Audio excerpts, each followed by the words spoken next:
मैं Ranjeet Singh, Gurugram teacher training college Chak 5 Belam Shri Vijaynagar के YouTube channel में आप सभी का स्वागत करता हूं। अपने शिक्षण विषय जो है गणित उसका अध्ययन कर रहे थे, तो कल वाली वीडियो के अंदर अपने इसका गणित जो शिक्षण विषय है इसका टॉपिक पूरा किया था। बच्चों को जो लिखित कार्य दिया जाता है होमवर्क, उसके अंदर अपने डिस्कस की थी। तो उसकी होमवर्क जो लिखित कार्य की 2 वीडियो अपने बना चुके हैं, पहले आपने देख ली होगी और आपको समझ आ गया होगा, ऐसी मुझे उम्मीद है। तो आज अपने गणित के अंदर नया टॉपिक शुरू कर दिए। विषय अपना गणित है, या गणित का शिक्षण शास्त्र प्रकार का अपना अभ्यास कार्य है। इसको इंग्लिश के अंदर एक्सरसाइज वर्क भी कह देते हैं, अभ्यास कार्य को एक्सरसाइज वर्क, और इसी का दूसरा नाम है ड्रिल वर्क। अभ्यास कार्य को इंग्लिश में ड्रिल वर्क नहीं कहते हैं, मतलब अभ्यास कार्य का दूसरा नाम है ड्रिल वर्क, और अभ्यास कार्य को इंग्लिश में कहते हैं एक्सरसाइज वर्क। तो अपने ये शुरू कर रहे हैं टॉपिक। इसके अंदर अपने पहले तो इसका देखते हैं अर्थपूर्ण भाषा, फिर अपने इसका देखेंगे अभ्यास कार्य के उद्देश्य, जब कहते होते हैं अभ्यास कार्य क्यों दिए जाते हैं बच्चों को, उसके लिए। तो पहले अपने इसका अर्थ परिभाषा देखते हैं। तो अपने को पता है गणित जो विषय है इसके अंदर अभ्यास कार्य बहुत ही जरूरी होता है। बाकी तो जो जितने भी विज्ञान के विषय हैं सभी में अभ्यास कार्य की जरूरत पड़ती है, लेकिन गणित एक ऐसा विषय है जो बिना अभ्यास कार्य के बच्चों को अच्छे से समझ में नहीं आ सकता। शिक्षक जो कक्षा में बच्चों को प्रश्नावली करवाता है, एक्सरसाइज करवाता है, अभ्यास करवाता है, तो जो प्रश्न करवाता है उसका फिर घर से करने के लिए बच्चों को अभ्यास कार्य के रूप में भी दिया जाता है। या यूँ कह लें कि शिक्षक कक्षा में बच्चों को जो सवाल करवाता है, जो सूत्र बताता है, बच्चा जब घर जाके उस कार्य का बार बार दोहरान करता है, उनको दोहराता है, तो वो उसका अभ्यास कार्य होता है। या बच्चा किसी भी प्रश्न को बार बार याद करता है, लिख के देखता है, फिर याद करता है, फिर लिख के देखता है, तो वो एक प्रकार से उसका अभ्यास कार्य हो जाता है। तो अभ्यास कार्य का मतलब किसी भी दिए गए कार्य को अपने बार बार रिपीट कर रहे हैं, लिख करके देख रहे हैं, याद कर रहे हैं, तो वो उसका अभ्यास कार्य हो जाता है। तो गणित के अंदर जो है अभ्यास कार्य सबसे महत्वपूर्ण माना जाता है। अब अभ्यास कार्य का अगर अपने अर्थ लिखना हो तो अभ्यास कार्य का अर्थ है कि जब किसी भी कार्य को निरंतर बार बार किया जाए, जब तक वो कार्य करने की निपुणता ना आ जाए, तो उसको अपने अभ्यास कार्य कर सकते हैं। किसी भी विषय में ऐसा कार्य जो बच्चा तब तक करता रहता है जब तक उसको उस कार्य को करने की निपुणता नहीं आ जाती, तो वो उसके लिए अभ्यास कार्य बन जाता है। कोई भी सूत्र है, जैसे लाभ हानि का सूत्र है, शिक्षक ने लाभ हानि का सूत्र बच्चों को करा दिया, बच्चा घर जाकर उससे संबंधित सवाल करता है और तब तक करता रहता है जब तक उसको अच्छे से समझ में नहीं आ जाता है, तो उसका अभ्यास कार्य हो जाता है। ये अभ्यास कार्य करते हैं। परिभाषा की बात करें तो ये वैज्ञानिक है सक्सेना में ओबराय, ये 2 वैज्ञानिक हैं सक्सेना और ओबराय, इन्होंने परिभाषा बताई है अभ्यास कार्य की। इन्होंने बताया कि सीखे गए कार्य कौशलों अथवा ज्ञान का, सीखा गया कार्य कौशल, कार्य कौशल का मतलब अपने वो शिक्षण उद्देश्य बने थे, जैसे ज्ञान था, बोध था, अनुप्रयोग था और एक कौशल था उसके अंदर। कौशल मतलब जिसमें बच्चा समय करके सीखता है या समय कुछ करता है, जैसे गणित के सवाल सूत्र बता दिया तो बच्चा जब उन सवालों को समय करता है तो वो कौशल के अंदर आ जाते हैं। तो सीखे गए कार्य कौशलों अथवा ज्ञान का नवीन परिस्थितियों में उपयोग करना ही अभ्यास कार्य है। बच्चों को मतलब शिक्षक ने एक सवाल करा दिया है सूत्र से संबंधित, बच्चा जब घर जाके उसी सूत्र से संबंधित और नए सवाल करता है, मतलब सीखे गए ज्ञान का वो नवीन परिस्थितियों में उपयोग करते हैं। जब वो उसी सूत्र पर आधारित समय सवाल करके देखते हैं, तो उपयोग करना अभ्यास कार्य है।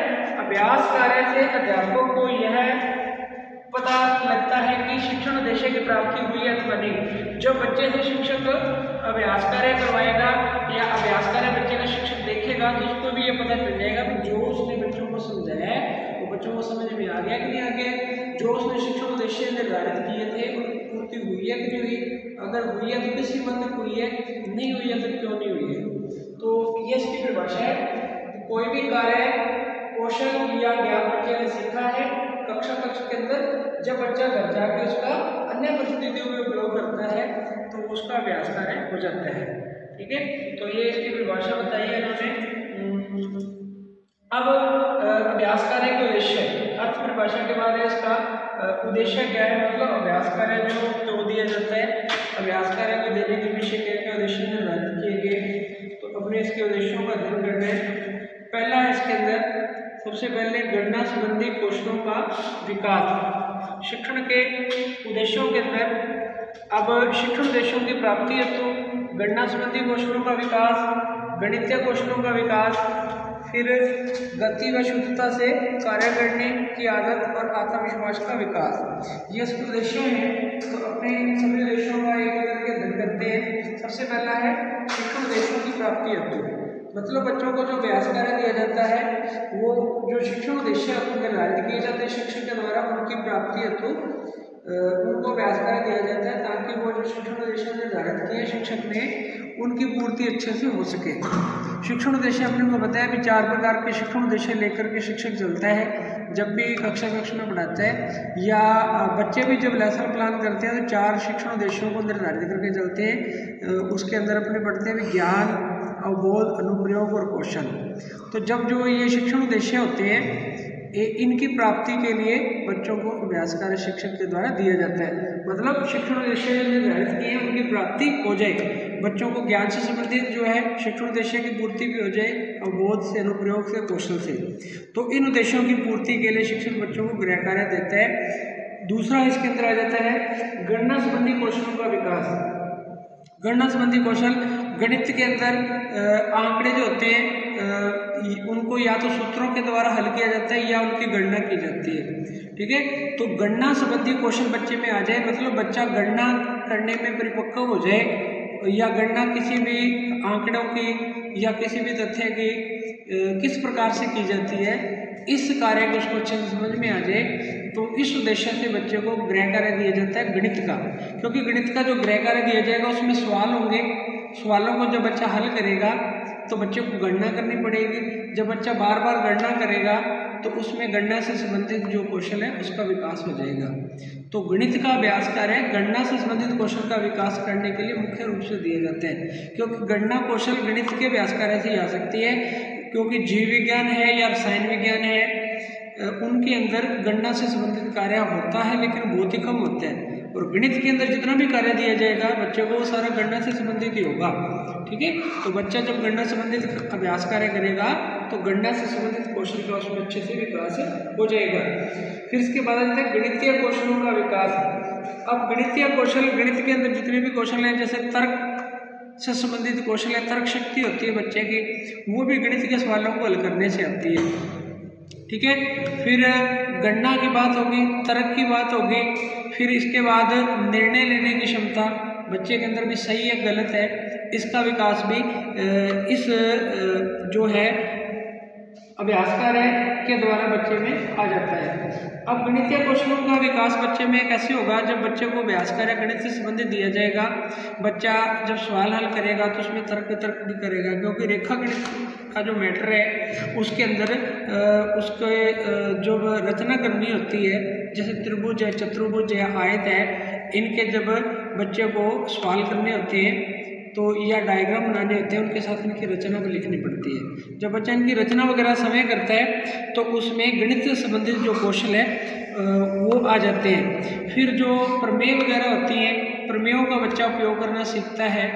प्रमेय जब बच्चा समय हल करके देखता है तो उनका उपयोग कहाँ किया जा सकता है प्रमेय का, उससे संबंधित कौशलों का विकास बच्चे में हो जाता है। गणित के विभिन्न नियम जो हैं जब बच्चा उनका अभ्यास कार्य करता है तो नियमों का उपयोग कहाँ किया जाता है, जैसे किसी कमरे की जो है लंबाई चौड़ाई को लेकर के उसका क्षेत्रफल निकालना, तो ये गणित के अंदर आता है। जब बच्चा इससे संबंधित अभ्यास कार्य करेगा तो उसको कमरे की जो है क्षेत्रफल का माप निकालने का पता चलेगा।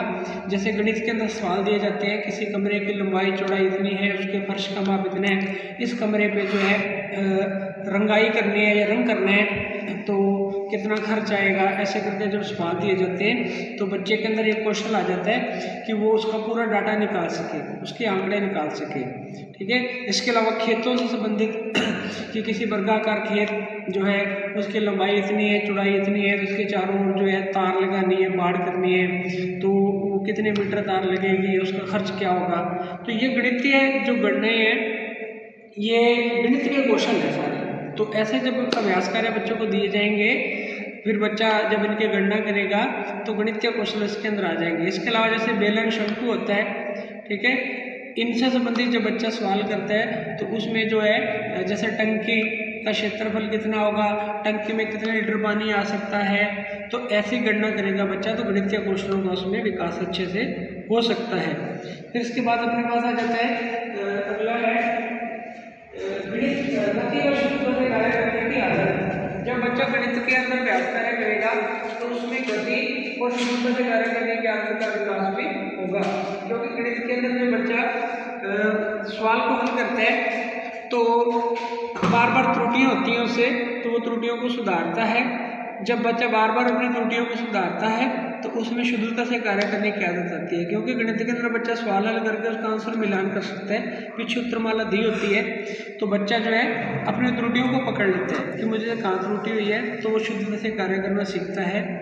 शुद्धता से कार्य करने की आदत मतलब गणित का अभ्यास कार्य बच्चे में पैदा करता है। फिर गति से कार्य करने का आदत जो है या इसका विकास भी बच्चे में गणित के द्वारा ही होता है। बच्चा जब सवाल हल करता है, बार बार एक ही सवाल को हल करता है, तो उसकी हल करने की गति बढ़ जाती है, क्योंकि जब एक ही कार्य को बार बार किया जाएगा तो वो कार्य फिर करने की जो समय सीमा है वो कम हो जाएगी या समय की दर घट जाएगी। बच्चा एक सवाल को पहली बार हो सकता है 5 मिनट में करे, उसी सवाल को जब छठी बार या 5वीं बार करेगा तो उसकी समय सीमा 3 मिनट भी हो सकती है। इस प्रकार गणित के अंदर अभ्यास कार्य करने से जब बच्चा बार बार जब सवालों को हल करता है तो उसमें एक तो कार्य करने की गति बढ़ती है, फिर उसके अंदर शुद्धता आती है। कार्य करने की शुद्धता का मतलब कार्य के अंदर गलतियां कम से कम करने की संभावना उसके अंदर पैदा होती है। इसके बाद है अगला, इसके अंदर इसका उद्देश्य है अभ्यास कार्य का आत्मविश्वास का विकास।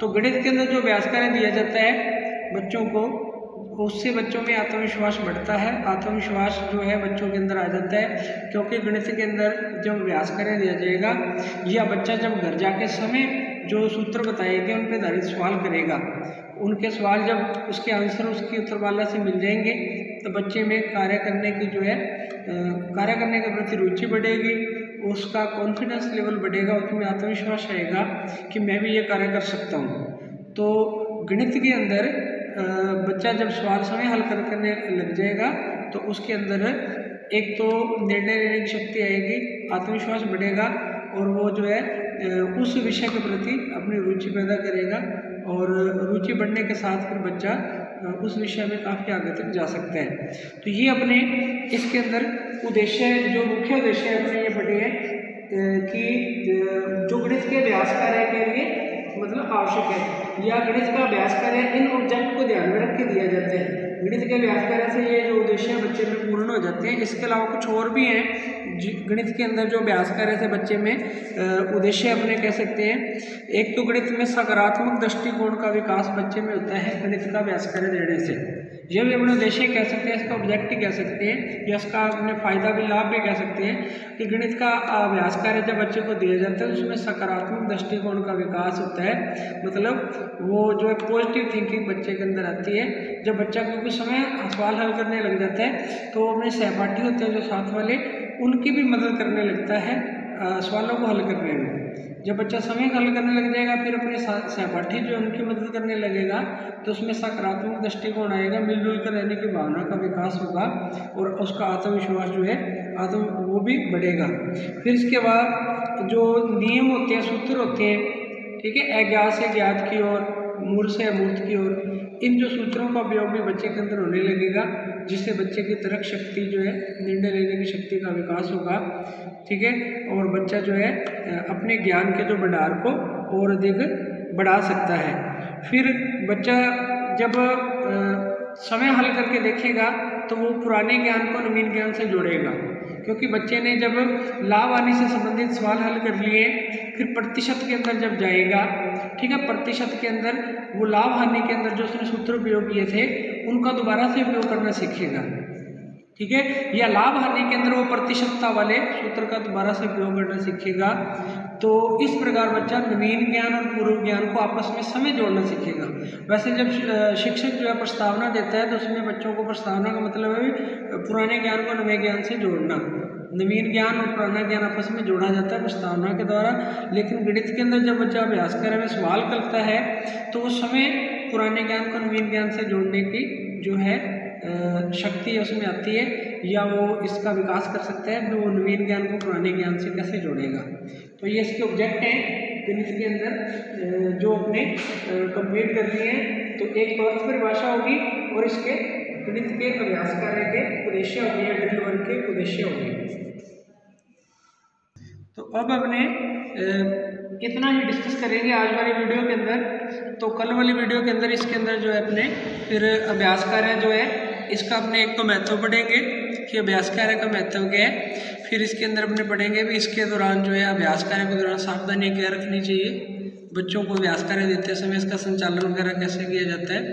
तो ये फिर मतलब अभ्यास कार्य देते समय सावधानियाँ क्या रखनी चाहिए या इसमें संचालन कैसे करना चाहिए, और एक इसका महत्व या इसके फायदे क्या हैं, तो वो तो अपने कल वाली वीडियो के अंदर देखेंगे। तो आज के लिए इतना ही है। अर्थ परिभाषा और अभ्यास कार्य का उद्देश्य है, ये दोनों आप अच्छे से देख लेना। इसमें अगर कोई प्रॉब्लम है तो आप कमेंट बॉक्स में कमेंट करके पूछ सकते हैं। आज के लिए इतना ही। Thank you.